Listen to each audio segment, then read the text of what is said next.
दोस्तों यह असली कहानी है एकदम उत्तर प्रदेश के इटावा ज़िले की है। इटावा ज़िले के अंदर एक उसराहार थाना है। वहाँ पर शाम 6 बजे के लगभग सन 1979 की बात है।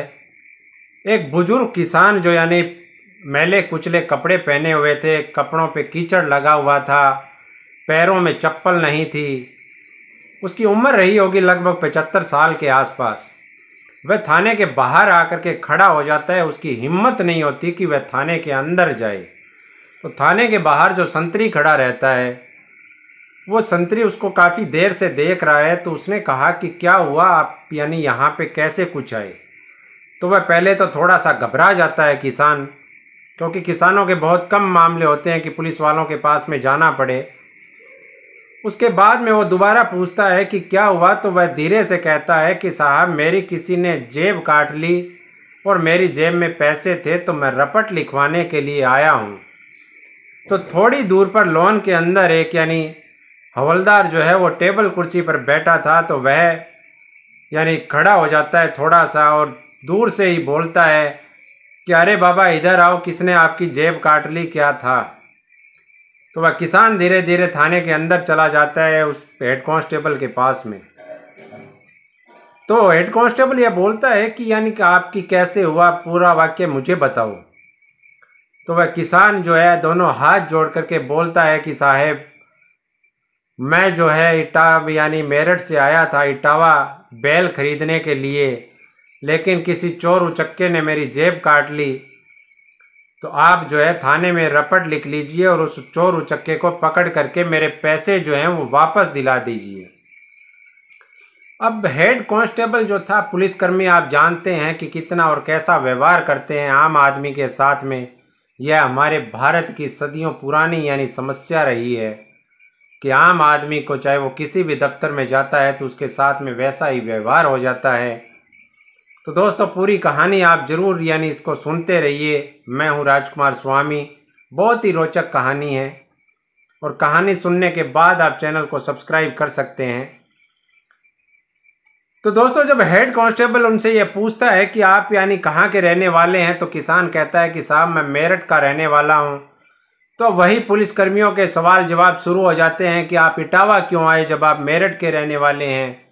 तो वह किसान कहता है कि साहब मैं यहाँ पर मेरे एक रिश्तेदार के यहाँ पर आया था और मैं यहाँ से बैल खरीद करके ले जाना चाहता था, इसलिए मैं पैसे लेकर के आया था, लेकिन रास्ते में मेरी किसी ने जेब काट ली।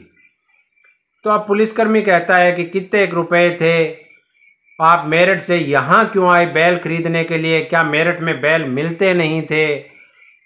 तो यानी उसने जो सवाल जवाब यानी एक पुलिसकर्मी जो किसानों के साथ में यानी आम आदमी के साथ में करता है तो उसने करने चालू कर दिए।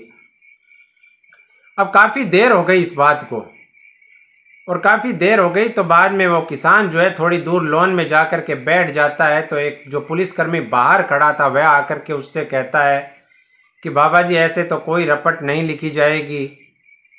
तो वो हेड कांस्टेबल जो है उस यानी किसान को वहीं दूर बैठे हुए यह कह देता है कि यार आप तो मुझे लगता है तू पक्का शराबी है और तूने कहीं पे शराब पीकर पैसे पटक दिए हैं और अब घरवाड़ी से डरने के चक्कर में तू झूठी कहानी बना रहा है।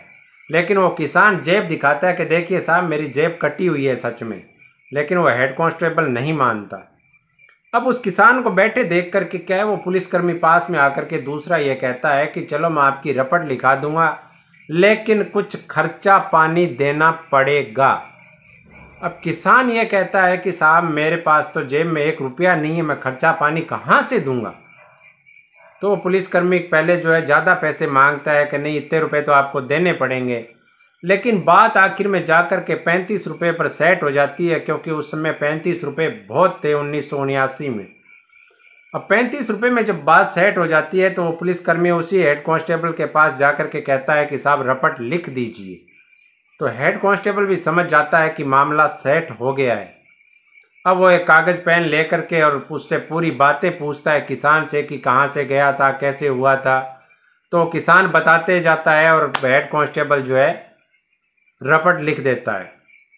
उसके बाद में वो क्या है किसान को पूछता है कि क्या आप अंगूठा लगाओगे या साइन करोगे। तो वो पुलिसकर्मी एक अंगूठे वाला जो स्याही का पैड होता है वो भी उसको दे देता है और पेन भी उसकी तरफ कर देता है। तो किसान जो है वो दोनों ले लेता है। अब वो पुलिसकर्मी भी है यानी हैरान हो गया कि यानी ये दोनों का क्या करेगा।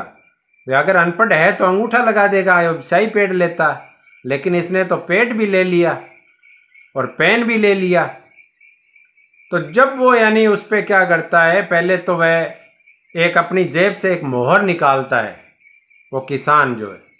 अब पुलिसकर्मी और हैरान रह गया कि यह मोहर किसकी है। तो जैसे ही वो नाम लिखता है अपना चौधरी चरण सिंह और नीचे जब ठप्पा मारता है कि प्रधानमंत्री भारत सरकार, अब पुलिसकर्मियों को काटो तो खून नहीं, उनकी हालत वो हो गई जैसे यानी सांप को देखते ही चूहे की हो जाती है, बिल्ली को देखते ही चूहे की हो जाती है। अब पुलिसकर्मी एकदम हक्के बक्के यानी वो जो हेड कांस्टेबल कुर्सी पर बैठा बड़ी बड़ी फेंक रहा था, अचानक खड़ा हो जाता है, सैल्यूट करता है कि यह तो कोई और नहीं हमारे देश के प्रधानमंत्री जो थे चौधरी चरण सिंह हैं। धीरे धीरे बात पता चलती है, पता चलते ही थाने के यानी उच्च अधिकारी पहुंच जाते हैं। पूरे जिले में महकमे में हड़कंप मच जाता है कि देश के प्रधानमंत्री ने के साथ ऐसा हो, यानी उनसे रिश्वत मांगी गई। अब जो है उनके खिलाफ कार्रवाई भी होती है और पूरे थाने को सस्पेंड कर दिया जाता है। लेकिन दोस्तों ऐसा हुआ क्यों था, यह सबसे बड़ी बात है। ऐसा इसलिए हुआ था कि चौधरी चरण सिंह जो हैं वो एक यानी ठेठ किसान आदमी थे, देश के प्रधानमंत्री बने, लेकिन किसानों के प्रति उस समय नेताओं की जो यानी बोलचाल, उनकी जो पूरे जो उनके वादे थे वो वास्तव में नेता कहलाने लायक थे उस समय के जो हमारे नेता थे। और ऐसे ही हमारे चौधरी चरण सिंह थे, एक आम आदमी से जुड़े हुए नेता थे। तो उनके पास में क्या उत्तर प्रदेश के किसानों की बहुत शिकायतें जाती थी कि साहब हमारे को पुलिसकर्मी जो हैं परेशान बहुत करते हैं, और ख़ास करके यानी इटावा के उस इलाके की। तो जैसे उस समय क्या चौधरी चरण सिंह के कोई वहाँ पे कार्यक्रम था, तो उन्होंने इटावा से कुछ ही दूरी पर यानी उस थाने से उनको बात याद आ गई। तो उन्होंने कहा चलो आज चल करके चेक ही कर लिया जाए कि पुलिसकर्मी वास्तव में ऐसा करते हैं क्या किसानों के साथ में। तो उन्होंने थोड़ी बहुत दूर उस थाने से अपना काफिला रोक दिया था, क्योंकि उस समय प्रधानमंत्री के साथ में इतने सुरक्षाकर्मी नहीं होते थे। तो काफिला रोक करके वो चलते हुए पैदल यानी उन्होंने अपनी चप्पलें भी खोल दी, और एक खेत था पास में, तो उससे क्या खेत के पानी में जो मिट्टी थी उसको अपने कपड़ों पे लगा लिया और एक ऊपर गमछा बांध लिया। और पूरे ऐसे कपड़ों यानी मिट्टी से सने हुए कपड़े एकदम ऐसे लग रहे थे कि वो कहीं से भी ऐसे नहीं लग रहे थे कि वो चौधरी चरण सिंह हमारे देश के प्रधानमंत्री हैं। तो वो सीधा वहाँ पर यानी थाने में चले गए, और जब जा कर के उन्होंने वो पूरा वाकया उनके साथ में हुआ तो सच में वो मान गए कि वास्तव में किसान जो हैं वो पीड़ित हैं इन पुलिसकर्मियों से। तो उसके बाद में पूरे थाने को सस्पेंड कर दिया गया था। लेकिन सलाम करता हूं मैं ऐसे हमारे नेताओं को, उस समय के जो नेता थे, आज के नेताओं में और उस समय के नेताओं में क्या फ़र्क आपको देखने को पड़ता है वो सरेआम दिखाई दे रहा है कि एक आम आदमी की इज्जत यानी हमारे आजकल के नेता कितनी करते हैं, कितना वो आम आदमी से जुड़ाव रखते हैं। और पहले वाले नेता कैसे थे, चाहे वो किसी भी पार्टी के थे, चाहे वो कांग्रेस, भाजपा या दूसरे किसी भी दल के थे, लेकिन उन नेताओं में और आज के नेताओं में बहुत फ़र्क है। तो दोस्तों आपको मेरा वीडियो कैसा लगा ज़रूर बताएंगे कमेंट बॉक्स में। चैनल को सब्सक्राइब करना ना भूलें, वीडियो को लाइक कीजिए और हो सके तो शेयर कीजिए।